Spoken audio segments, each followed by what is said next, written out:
आइए बच्चों, आज हम लोग फिर उसी केमिकल इक्विलिब्रियम लेसन में चलते हैं जो क्लास 11 की केमिस्ट्री का है। और आज हम लोग जो है पिछले सेशन में जो हम लोगों ने पढ़ा था कि रिलेशनशिप बिटवीन द के ए एंड के बी।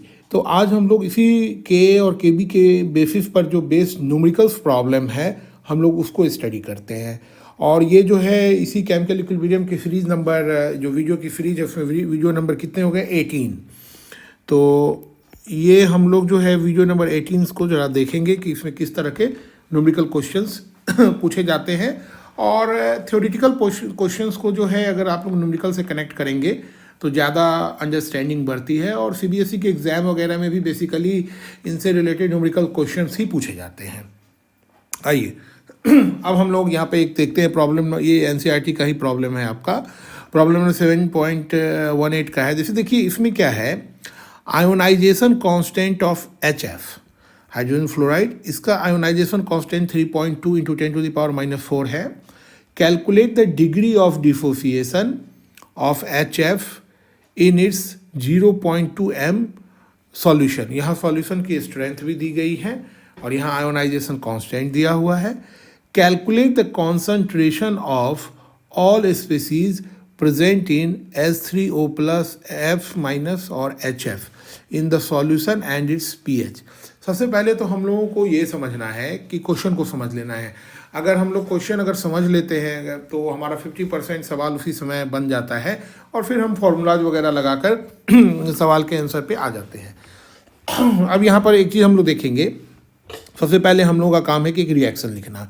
तो यहाँ देखिए हाइड्रोजन फ्लोराइड जो कि एक्वस सॉल्यूशन में है, ये वाटर के अंदर में डिसोसिएट होता है। तो यहाँ पर ये H+ ले लेने के कारण ये जो ये यहाँ से जो H+ इसको मिलता है, H+ के कारण ये हाइड्रोनियम आयन में कन्वर्ट हो जाएगा और ये फ्लोराइड आयन में होगा। अब ध्यान से आप लोग देखेंगे कि ये H+ दे रहा है इसलिए एसिड है और ये इसलिए F- जो है कॉन्जुगेट बेस्ड है। जब इनिशियल कंडीशन होती है तो इसका कॉन्सेंट्रेशन 1 होगा, तो इसके कॉन्सेंट्रेशन 0 क्योंकि ये प्रोडक्ट तो बना ही नहीं है। अब आ जाइए, अब यहाँ डिग्री ऑफ आयोनाइजेशन को हम लोग अल्फ़ा से डिनोट करते हैं, अल्फ़ा। तो अब जो है मान लीजिए कह रहा है कि कितना आयोनाइज हुआ जी, तो अल्फ़ा डिग्री, अल्फ़ा लेवल तक आयोनाइज हुआ, ठीक है। तो कितना बच गया, तो 1 माइनस अल्फ़ा कर दिए ताकि इतना बचा हुआ, क्योंकि अल्फ़ा तो आयोनाइज हो गया, अल्फ़ा लेवल तक आयोनाइज हो गया है।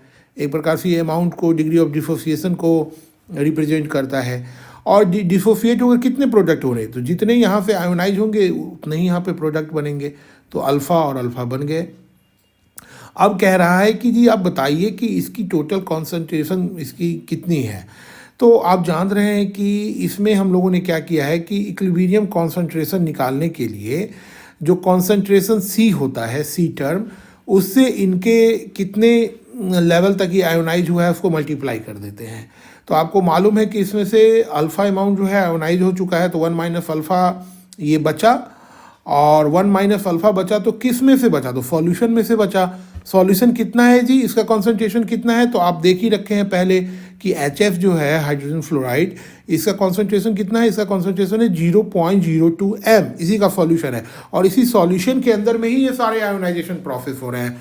तो एक तरह से कॉन्सेंट्रेशन की जो वैल्यू है जिसके अंदर में ये आयोनाइजेशन का प्रोसेस कैरी ऑन हो रहा है वो लगभग 1 होगा। तो हम लोग क्या करते हैं, 0.2 m जो कि सॉल्यूशन का स्ट्रेंथ है, ओके, इससे हम लोग 1 माइनस अल्फ़ा को मल्टीप्लाई कर देते हैं ताकि इसका हमारा टोटल जो है इसमें इक्विलिब्रियम कॉन्सेंट्रेशन निकल जाए। और फिर यहाँ देखिए उसी तरह से हम लोगों ने C अल्फ़ा और C अल्फ़ा को मल्टीप्लाई कर दिया। फाइनल रिजल्ट हम लोग देखते हैं 0.20 into 10, 0.02 into 10 into 1 minus alpha हो गया, और ये 0.02 अल्फ़ा हो गया, और यहाँ भी देखिए अल्फ़ा हो गया। ये समझना बहुत ज़रूरी है क्योंकि ये रिएक्शन हो रहा है और इसके इक्विलिब्रियम कंडीशन के अंदर में कितना कॉन्सेंट्रेशन जो है मतलब पार्टिसिपेट कर रहा है, that is very much vital. So we need to must take care of these things. अब आइए, अब हम लोगों को एक चीज़ देखना है बच्चों कि जैसे मान लीजिए हम लोगों की वैल्यूज़ अब निकालनी, जैसे H3O प्लस का कॉन्सेंट्रेशन कितना आएगा, तो आप देख रहे हैं C इंटू अल्फ़ा हो गया, तो अल्फ़ा की C की वैल्यू कितनी हो जा रही है आपकी 0.02। और डिग्री ऑफ डिसोसिएशंस जो हैं इसके अंतर्गत हम लोग जब अगर कायदे से देखते हैं तो यहाँ पर हम लोगों को कुछ चीज़ें ध्यान में देनी पड़ती हैं, जैसे कि हम लोग अब इसका वैल्यू निकाल रहे हैं। तो यहाँ देखिए ये फार्मूला जो है इक्विलिब्रियम कांस्टेंट का ही फार्मूला है जो एसिडिक मीडियम में होगा के। तो यहाँ देख रहे हैं कि ये क्या हो गया बच्चों, ये प्रोडक्ट हो गया और ये रिएक्टेंट HF डिसोसिएट हो रहा है। तो H3O प्लस और F माइनस का कॉन्सेंट्रेशन डिवाइडेड बाई HF का कॉन्सेंट्रेशन। तो देखिए इसका कॉन्सेंट्रेशन कितना आ जाएगा। तो जब आप लोग इसको ठीक से कैलकुलेट करेंगे, जैसे CH3 देखिए ये कितना हुआ, C अल्फ़ा हो गया, और यहाँ भी जो है इसका भी कॉन्सेंट्रेशन C अल्फ़ा। तो C अल्फ़ा और C अल्फ़ा मल्टीप्लाई हो जाएगा तो क्या हो जाएगा, मतलब C अल्फ़ा स्क्वायर हो जाएगा एग्जैक्टली।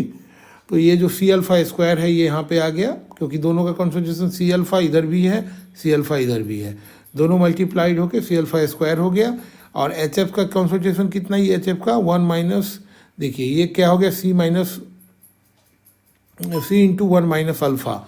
तो आप ऐसे भी इसको कर सकते हैं, आप चाहे तो करके देख भी सकते हैं। यहाँ पे मैं कर दे रहा हूँ थोड़ा आपके लिए।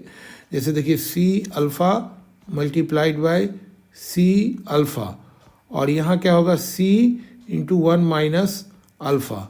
क्लियर है। तो ये दोनों मल्टीप्लाई होकर क्या हो जाएगा, C स्क्वायर अल्फ़ा, C पर स्क्वायर अल्फ़ा स्क्वायर दोनों हो जाएगा।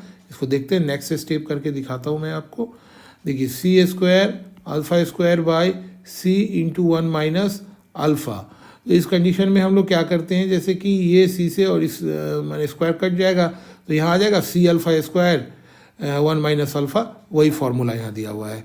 अब K की वैल्यू यहाँ ऑलरेडी दी हुई है 3 इंटू 10 टू द पावर -4, जो आयोनाइजेशन कांस्टेंट है K की वैल्यू।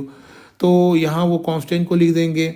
अब यहाँ देखिए कॉन्सेंट्रेशन की जब बात हो रही है तो ठीक है, मतलब कितना कॉन्सेंट्रेशन है भाई, C की वैल्यू तो 0.02 है, अल्फ़ा स्क्वायर 1 माइनस अल्फ़ा। और जब हम लोग इसको क्रॉस मल्टीप्लिकेशन से मल्टीप्लाई करके आप इसके आंसर्स को प्राप्त कर सकते हैं। तो अल्फ़ा इजकल टू 0.12। तो ये तो डिग्री ऑफ डिसोसिएशन का निकल गया। अब मान लीजिए अगर हम लोग यहाँ पर बात करें कि बताइए कि फ्लोराइड आयन का कॉन्सेंट्रेशन क्या है, तो C अल्फ़ा का C इंटू अल्फ़ा हो जाएगा। तो 0.02 इंटू 10 टू दी इंटू 0.12, इन दोनों को अगर मल्टीप्लाई कर देंगे, देखिए ये हमारे पास रिजल्ट आ जाता है। उसी तरह से अगर हम लोग HF का निकाले C इंटू 1 माइनस अल्फ़ा, तो वैल्यू पुट कर दीजिए, C की वैल्यू 0.02 इंटू 1 माइनस 0.12, तो आपको इसकी वैल्यू निकल गई।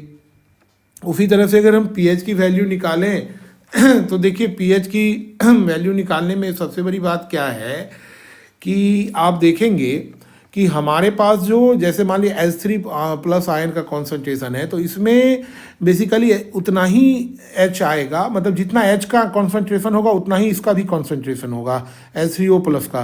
कारण यह है कि जितना H इसको दिया जाएगा उतना ही तो H3O प्लस बनेगा। तो अब pH के लिए जानते हैं, pH का फॉर्मूला है कि pH equal to minus log H ion concentration. तो हम लोग H3O प्लस का कॉन्सेंट्रेशन को ही यहाँ H आयन का कॉन्सेंट्रेशन मान लेते हैं। तो minus log 2 into 4 into 10 to the power -3 कर देते हैं। इसका लॉगरिदम निकाल लीजिए और हमारे पास 2.62 बोल के जो है हमारे पास रिजल्ट एक आ जाएगा। तो मुझे उम्मीद है कि ये सवाल आपको समझ में आया होगा। थोड़ा बार बार देखिए तो और अच्छे से क्लियर होगा। हम लोग फिर दूसरे वीडियो में दूसरे न्यूमेरिकल्स दिखाएंगे। Thank you.